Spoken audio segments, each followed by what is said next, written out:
Thank you, Mr. Chairman, for inviting me here today. I've been working in this field for almost 20 years. I've learned some things about abstinence education programs. I started with a very skeptical attitude, thinking, how in the world could this work, given the culture and the society that kids live in? Since that time, I've learned that it can work. Not all of them do, but many of them do, and we've learned which ones do and why. We've also seen that there's a lot of misunderstanding and misperceptions.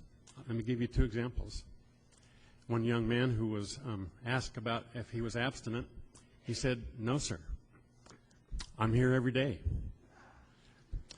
Another example, I've heard the phrase abstinence only maybe 100 times here today, and in the 100 programs that I've evaluated, I wouldn't classify any of them as abstinence only. They're much broader, they're much richer, and they're much deeper than an abstinence only, just say no kind of message. I'd like to, with chart number 4 there, I'd like to illustrate some examples of programs that work. This is out of Virginia, and in this program, the comparison group without the program, their initiation rate 12 months later was 16.4%. The program kids, their transition rate was 9.2%. And that's a fairly substantial and significant difference in terms of impact on initiation rates. The next slide, please. Patterns of evidence are critical in terms of understanding program and policy effects. One rigorous study alone is not sufficient. Informed decisions require multiple studies with replication of results across populations, programs, and settings. Our goal should be to look for patterns of research results that can inform best practices for risk avoidance programs. Next slide. Here's another example. This one comes from Georgia. Our comparison kids, the transition rate for this group was 20.9%, and for our program kids, it was 11.1%. Again, 47% is likely to initiate sexual activity, a fairly substantial impact in terms of initiation rates. The next example, this one comes from South Carolina, a large study of kids where the comparison group initiation rates of sexual activity is 26.5%, and in our program group is 14.5%. Again, in all three cases, cutting initiation rates in half in a one-year time period. Next one. Now there is a public perception that abstinence education doesn't work and that contraceptive education does work. In fact, there's a booklet, a brochure out by the National Campaign to Prevent Teen Pregnancy. Go to the next slide, please. Next one. Thank you. There's a brochure that says that we have strong evidence about what works in preventing teen pregnancy. They list 28 programs, the impression being any one of these 28 will reduce teen pregnancy.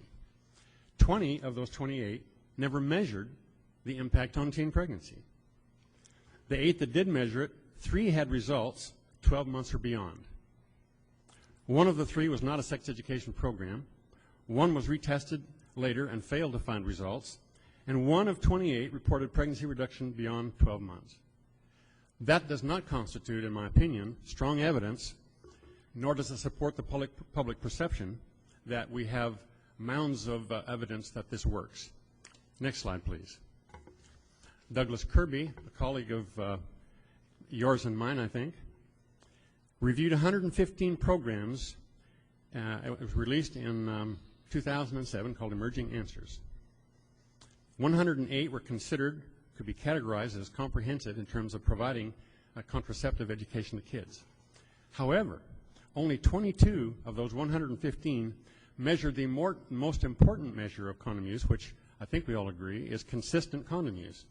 Of those 22, one reported an increase in consistent condom use, and this occurred in a clinic setting, not in a public school education setting.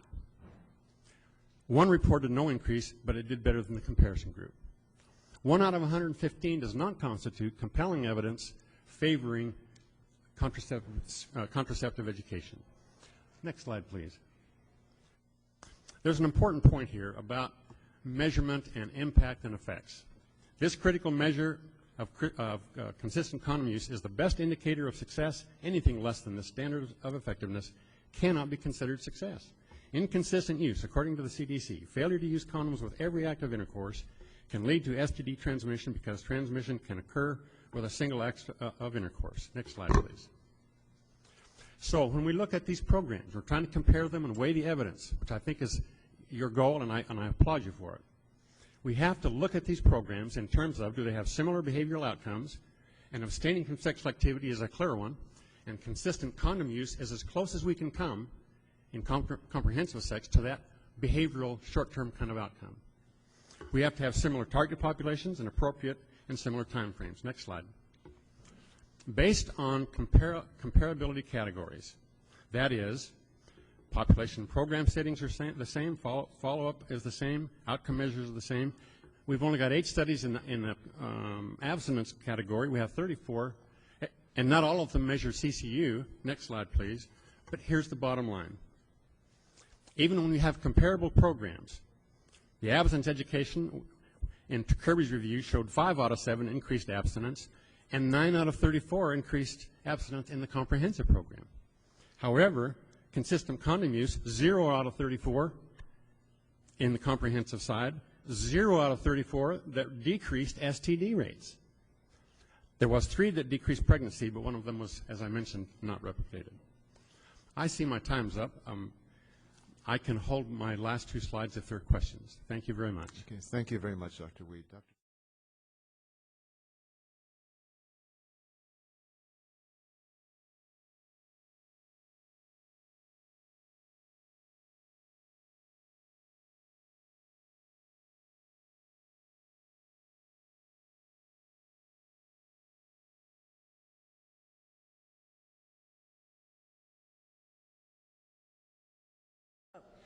I have one other question, and one question I'd like to ask you, and I just want a yes or no answer from each member of the panel, and I'll start on that end. If provided evidence of abstinent education programs are as or more effective than comprehensive sex education, would you support optional federal funding for such programs? I just want a yes or no.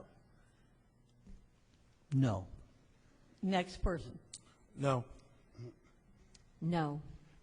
Yes. Yes. No. No. Okay, thank you very much. The record will show how each person answered.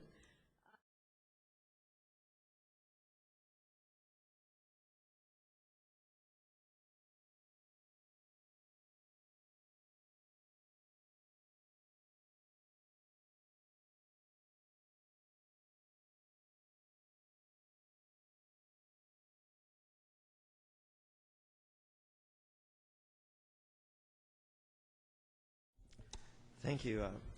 Mr. Siegel, Ms. Knox, were the programs at your schools funded by the federal government? Yes. I believe so. I'm not. I What believe so. years were they? Sorry? What year were you in the program? What year was I in the program?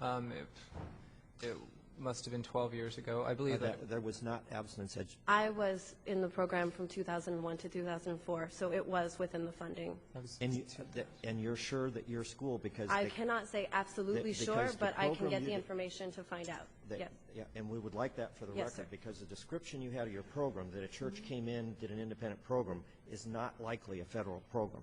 Can I just make the clarification? That was a secular program. It was done by a local pastor. He was operating within a secular capacity within the school. That was made sure of by the school district.